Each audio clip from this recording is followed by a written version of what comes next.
Hi, I am Ria Patel and I am a student of Year 13 Chemistry. And I think that Mr. TP is a great person to be nominated for the Prime Minister's Science Teacher Award because he always makes his lessons interesting because he has, the energy with which he teaches is just incredible.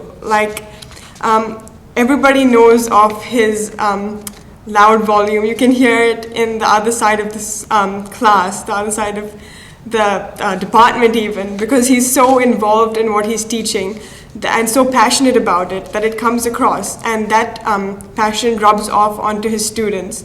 And they are excited as well to learn about chemistry. He has such lively demonstrations of chemistry concepts that you can't help but watch and learn from what he's saying. He's hilarious, he has jokes and tips and tricks that help us remember the content and apply it later because of the unique way in which he says it, not just the formulas or the ideas or the bonds between particles, but actually making it relatable to us as teenagers, which I think is helps us form a connection with him that goes beyond just the subject. He also helps us do well in the actual assessments and tests by giving us extensive and in-depth notes which are based on a sound understanding of the subject because he knows his subject really well. But as he says himself, it's not just about the best grades, but it's about the best understanding. And I think that whenever we don't understand a concept, we can always go to him, and he's very approachable. And he's always interested in allowing us to figure out everything about the question. And also, he gives us a good way to structure the answer. Because some of us know what they're asking, but we don't know how to answer the question. But he allows us to give it a structure that is very efficient. In my opinion, he's very worthy of the nomination because he takes the students' learning very seriously and he won't give up on you. He'll push you, he'll motivate you, and he'll make sure that you make him proud because he really wants you to succeed. And I think that's the purpose of a great science teacher. So, Mr. TP should get it. Okay, well, I'd like to ask you three, Kate, Lucas and Daniel, about the OneNote notebook that you've been using in your Year 9 science class with Mr. TP. Right. Can you tell me something about what you enjoy about doing this course, the OneNote online? Well, I really enjoy Mr. TP's methods in teaching. He is a really enthusiastic teacher. But with the OneNote, it really comes to life. What he's saying, it's then in front of us. Mm-hmm. And it, in my opinion, it beats a book. Just because of the organisation and the clear and how clear it is. Mm-hmm. Yeah. What do you think, Lucas? I find it's a lot faster to work with a computer because when I'm writing, I'm kind of slow at writing, and so I can type a lot faster because I use computers quite a bit, and I find it quite fun to do it on the computer. Mm-hmm. Danielle, what do you like about the OneNote that you've enjoyed? I really like how it's so interactive, how we can have such a diverse range of activities and then be able to do it really easily, and it's all just there right in front of us, so we don't have to use lots of different books and stuff. It's just all there in front of us. Mm-hmm. One thing, and it's all set out so it relates and it's all very clear. So you said there was quite a range of activities in the OneNote. Can you tell me about what sort of activities you found that are different to each other? Well, Mr. TP uses closed activities. A closed activity is just something that it's basically something that we can redo. And it's on the computer, obviously. But one of the closed activities that I really enjoy are the multiple choices, because that really, not only does it show you how it's structured, how a scientific paragraph should be structured, but it teaches you to kind of have an educated Yes, guess as yeah. to which one you're going to choose. Yeah. Well, if you are doing these multiple choice type activities, what do you do when it's finished? Do How it do you- again. So you can't save it, or Well, you can can, you? so you can do yeah. a screen clip and then you can transfer it into your OneNote. So you can, like, if you wanted to study it later, you could either look at it as a photo or you could do it again, because you just have to click on it and it's there. So you're telling me that the activity is always there for you to work through, Yeah. but when you've completed the activity, you can actually take a picture of it and put it in your notes, but you can Yeah. still go back and, Yeah, yeah. and Yeah. challenge yourself with the activity. That's good. So that was a close activity. What other activities have you used in the OneNote? We have, on a Word document, we can, it has an example at the top of what we would be doing to answer the question with a good answer that would probably get us an excellence mark. And then we get different examples of what we need to answer, like a glass breaking. And then we explain, based on the example, we explain with the same sort of structure what happened, and like if it's a physical or a chemical change when a glass breaks. So he gives you a good example to kind of model what you have to think through, and then you use that and think through another example by yourself to get the answers. Yeah. Have you found that useful for helping you in other subjects as well? Thinking your way through a question? Yeah, because giving us the structure kind of enables us to think about the structure of a lot of things. So say we can relate structuring a paragraph back into another subject. So it's a useful skill that you've Yeah, learned. structuring answers. You mentioned in an earlier conversation about a drag and drop activity. Drag and drop, yeah. What's that all about? So you open a page on the internet through the OneNote and you get answers. Say if you're labelling parts of an eye or an ear, then you can drag the part of the eye or ear to where it actually is. So say the name to the So you're place. dragging it and dropping it. Yeah. Yeah. Okay. And so what happens if it's in the wrong place? It doesn't allow it to be dropped there, like it'll just... So it's actually swing allowing back. you to know when you're right and when you're wrong. Yeah. Okay, that's good. And you can also screen clip that and put that into your OneNote. Do you like the way the activities are set up? Are they appealing to you? Yeah. Definitely. That's- Yeah. How can you know at the beginning of a topic what you're going to study? Is that made very clear? Yeah, Oh, he, yeah. He gives us a topic overview. The first page is a topic overview where there's a big arrow kind of spreading across the page, and it has each section and bullet points summarising what we're going to do.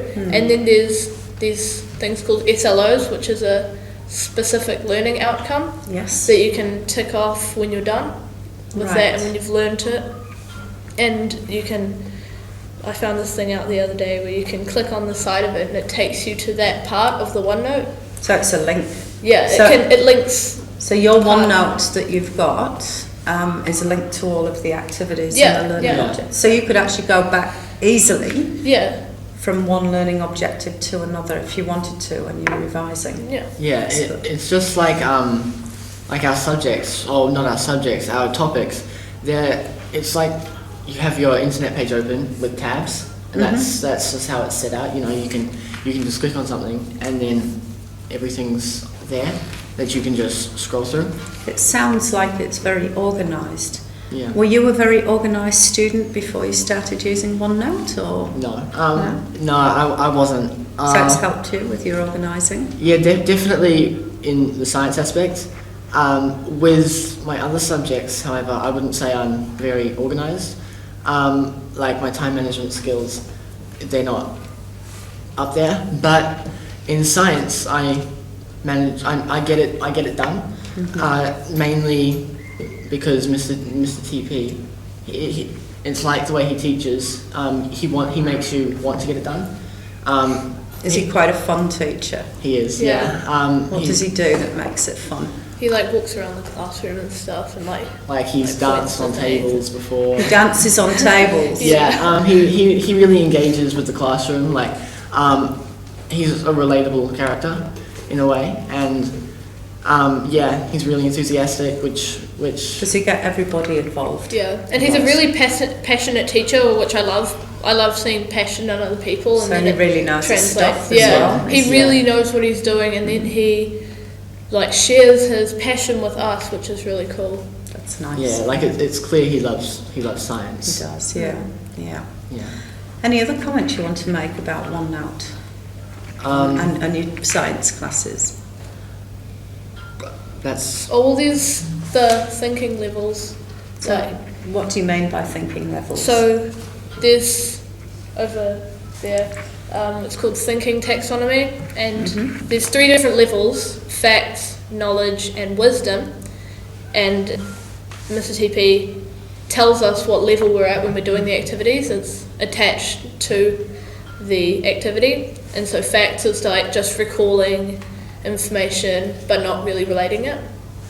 And then knowledge is relating what you've, like relating the, I guess, labels to an explanation, so just linking it. And then wisdom is getting the whole picture and getting all the explanations and linking them together to create a big picture of what you're doing. How does that relate to when in future years you're going to be doing NCEA?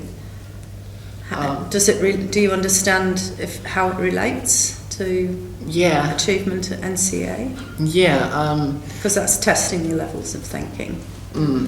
Yeah, it helps us with facts, as Kate said. That's the first level. That's just so you know everything.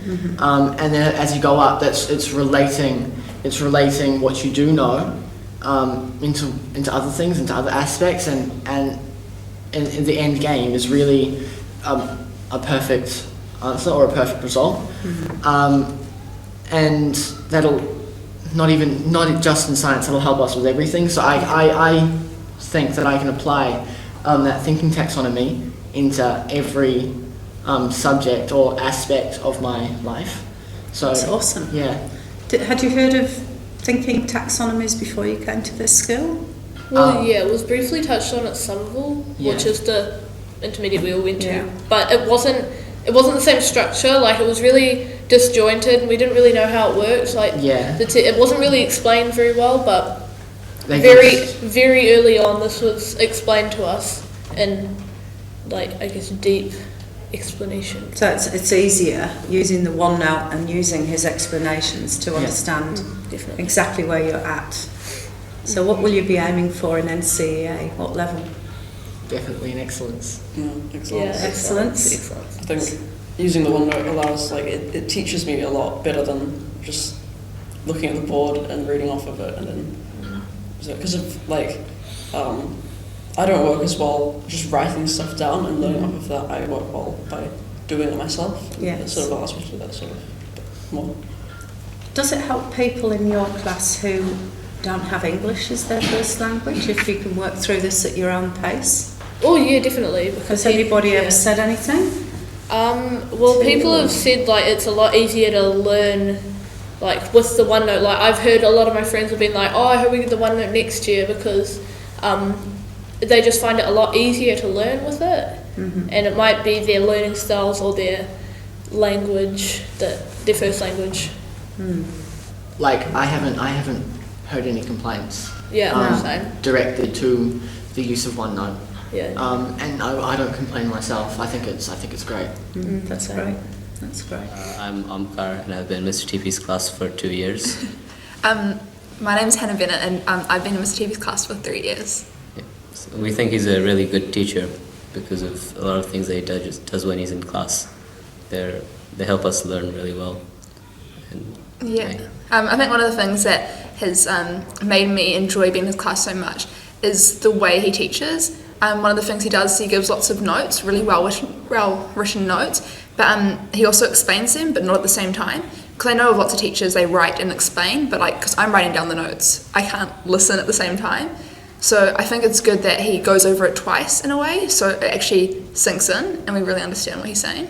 And when he gives us notes and introduces a new concept, he doesn't expect us to understand it immediately.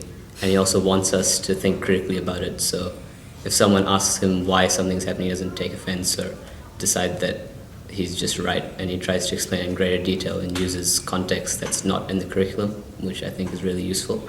Yeah, I think that's especially good because for me personally, I find it really hard to just memorize answers or memorize certain equations. I have to actually understand where they came from and why they are the way they are. So I think the fact that he does that, even though it's not actually officially in the curriculum, just helps us actually know what we're doing, especially in exams, because we don't have to just memorize word for word what different answers are. So yeah.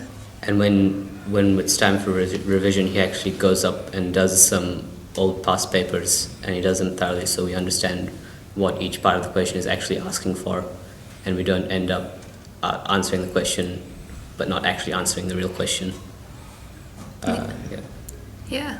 I think he just really gives a very personal feel to the class.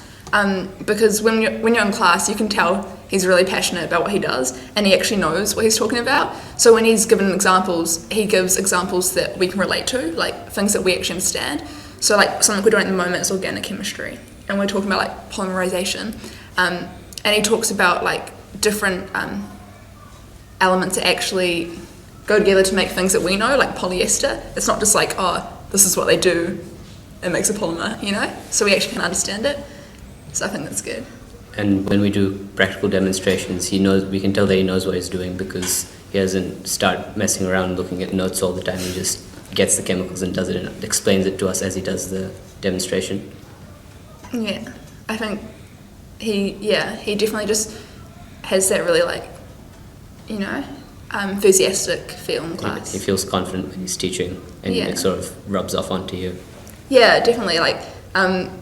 What we were talking about before is how when you're in Mr. T's class, you're not afraid to just act as you are, because he's a friend, because he kind of talks to you like you're a friend, and it's not he's above you, it's he's at the same level.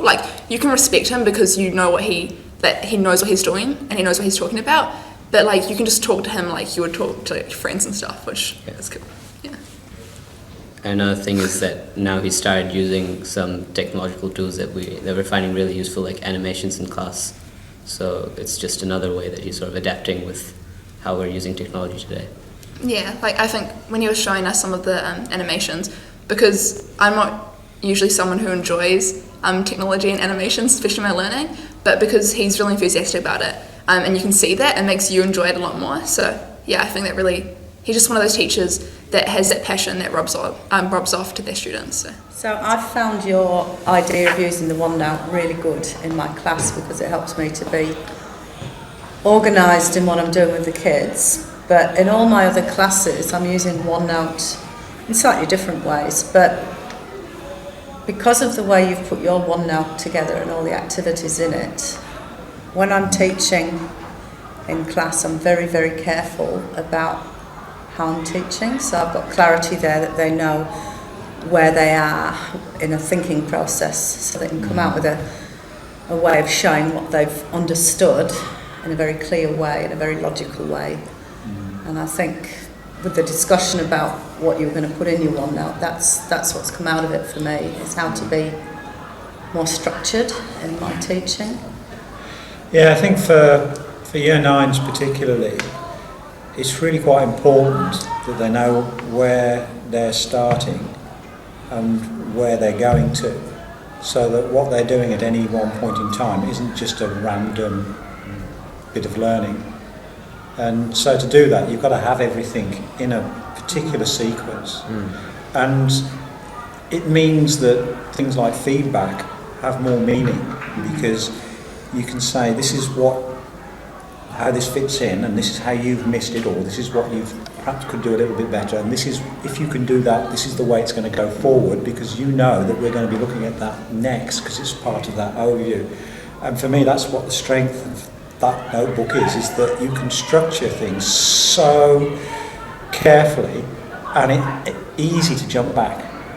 So you know where you are, you can go back and you can see the overview with all the learning outcomes underneath it, and you can jump straight to where you want to go and back, and then you can see where you're going. So it's very easy to go around from navigate from one bit to the other. So it's useful if students miss a day or... Yeah, because the teaching sequence, especially with the learning outcomes, they really, you don't need to be there if they missed a couple lessons, and all they needed to do was just to read the learning outcomes and just read the instructions with all the activities that's already on there, and then they can use the collaboration space and maybe even communicate with others. One of the things I found actually is when people are away, what they'll do is they'll look at the content library part, and as we're going along, we'll check off an SLO.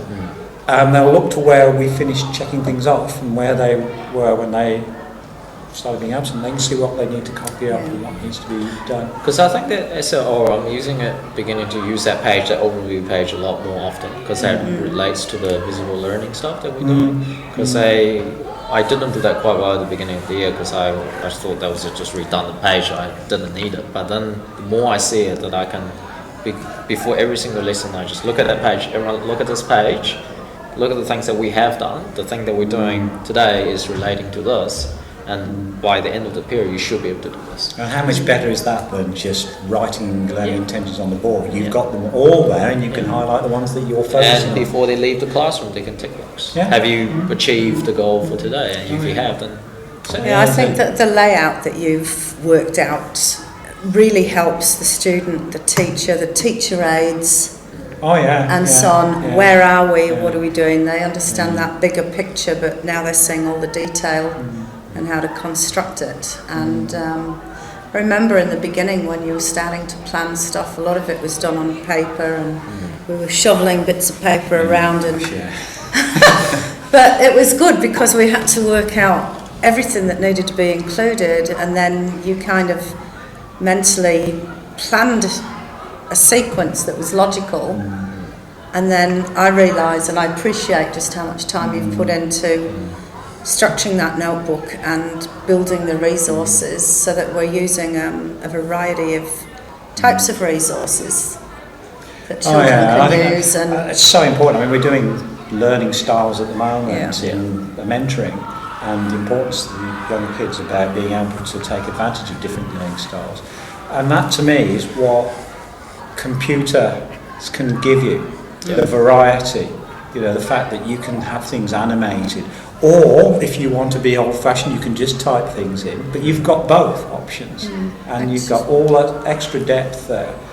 And I mean, that's what a lot of the resources that I've been working on recently have gone down towards. It's a case of, here's something with some video in it, here's something with some typing in it. We can in between have something structured showing them how you can use that to solve a problem over here.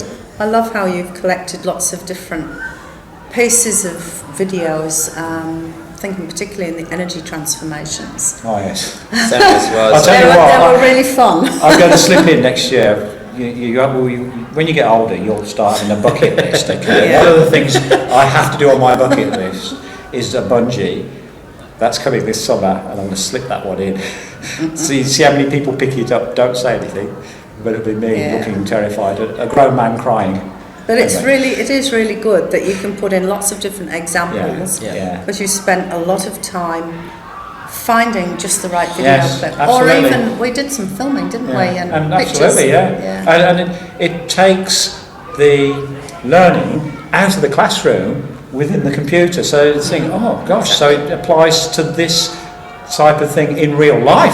Oh wow, it applies to real life. Extension and application. Because what we did today, like for example today we use the close activity to start off with, and then we looked at the PowerPoint, look at the flowchart, the explanation of chemical change and what the difference between chemical change and physical change. They like then we those, looked at the don't videos, and then they were able to identify which ones are which. And then we relate to the experiment and look at what's actually building up for tomorrow, which is they do the practicals and then they can relate to what we did today. They're really Yeah. owning their learning now, aren't they? Because they're really Because it's all involved in there. it. And it is actually quite straightforward, incorporating things from outside with things in the computer. Yeah. So doing something like a practical can actually knit quite nicely, like we do with the model building as well, building those model kits.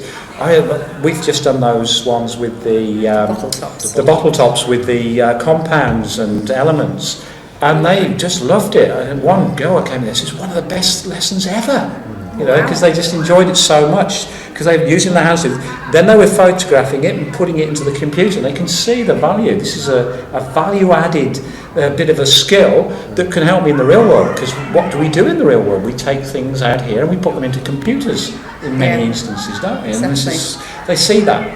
You kind of need to see us more as a tool rather than a toy. Absolutely.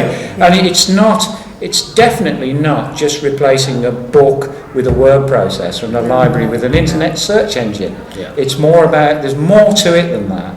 And there's so much potential, so many directions you can go in with this. This is just the beginning. Spot the And passion. hopefully, but hopefully people will see, here we can put something in here, and maybe I'll put that resource in, and that's where people start to sort of get involved in it, because it can only get bigger and move out. From a small acorn, mighty oaks grow. Exactly. So,